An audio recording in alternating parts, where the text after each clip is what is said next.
الكابتن محمود الخطيب بيتحرك بقوة في ملف استاد الأهلي والتوسع في محافظات مصر. في خطوة جديدة بتأكد إن إدارة النادي الأهلي ماشية بخطة واضحة وطموحة.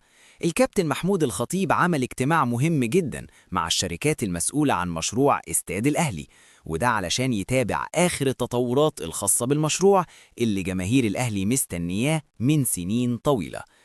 الاجتماع ده كان مليان تفاصيل مهمة، وأبرزها التأكيد على الالتزام الكامل بالجدول الزمني المحدد لإنشاء الاستاد، وده معناه إن الإدارة مش ناوية يحصل أي تأخير أو تعطيل في المشروع، خصوصاً إن الاستاد ده واحد من أحلام جماهير النادي الأهلي.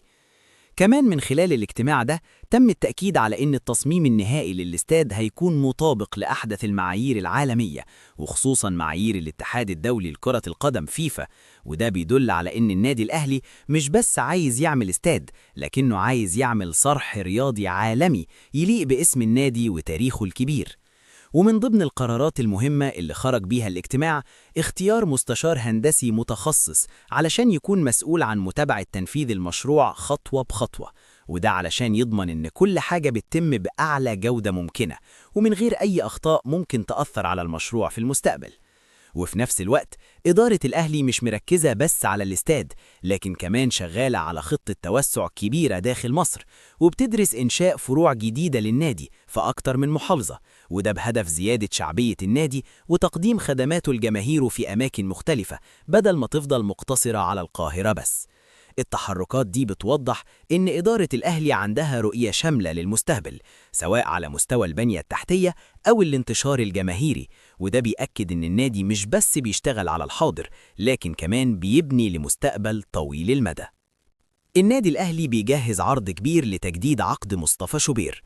بسبب التألق الكبير اللي بيقدمه الحارس الشاب مصطفى شوبير، بدأت إدارة النادي الأهلي تتحرك بسرعة علشان تأمن وجود اللاعب ضمن صفوف الفريق لأطول فترة ممكنة. مصطفى شوبير قدر في الفترة الأخيرة يلفت الأنظار بشكل كبير، سواء مع الأهلي أو حتى مع منتخب مصر، وده اللي خلى إدارة الأهلي تتحرك بشكل سريع. مصادر من داخل النادي أكدت إن الأهلي بيجهز عرض مالي ضخم لتجديد عقد اللاعب، والمرتب السنوي ممكن يوصل لأكتر من 20 مليون جنيه، وده رقم كبير بيعكس قد إيه النادي شايف إن مصطفى شوبير عنصر مهم جدا في الفريق. الإدارة شايفة إن الحارس عنده مستقبل كبير جدا، وممكن يكون الحارس الأساسي لمنتخب مصر في الفترة الجاية، خصوصا مع التطور اللي بيظهر عليه في كل ماتش.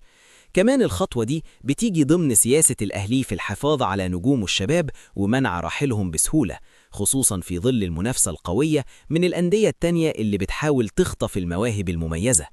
الجماهير كمان مبسوطة جدا بمستوى مصطفى شوبير، وبدأت تعتبره واحد من الأعمدة الأساسية للفريق، وده بيزود الضغط على الإدارة علشان تخلص ملف تجديده في أسرع وقت.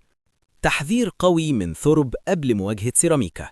ثورب شدد من خلال كلامه مع اللاعبين إن كل نقطة في الدوري بقت غالية جدا، خصوصا مع اشتعال المنافسة على اللقب، وأي تعثر ممكن يكلف الفريق كتير. وقال إن الفريق لازم يدخل كل مباراة وكأنها نهائي بطولة، وده علشان يضمن الاستمرار في المنافسة بقوة، خصوصا إن الفرق المنافسة مش هتسيب أي فرصة. كمان ركز المدرب على نقطة التركيز، وقال إن الأخطاء البسيطة ممكن تكلف الفريق ماتش كامل، وده اللي حصل في بعض المباريات اللي فاتت اللي الأهلي فقد فيها نقط كانت في المتناول. اللاعبين استقبلوا الرسالة بجدية وبدأوا يدخلوا في حالة تركيز عالية قبل المباراة، خصوصاً إن الجماهير مش مستحملة أي نتائج سلبية في الفترة دي. الجهاز الفني كمان بيحاول يشتغل على الجانب النفسي للاعبين علشان يخرجوا من أي ضغط ويقدموا أفضل مستوى ممكن.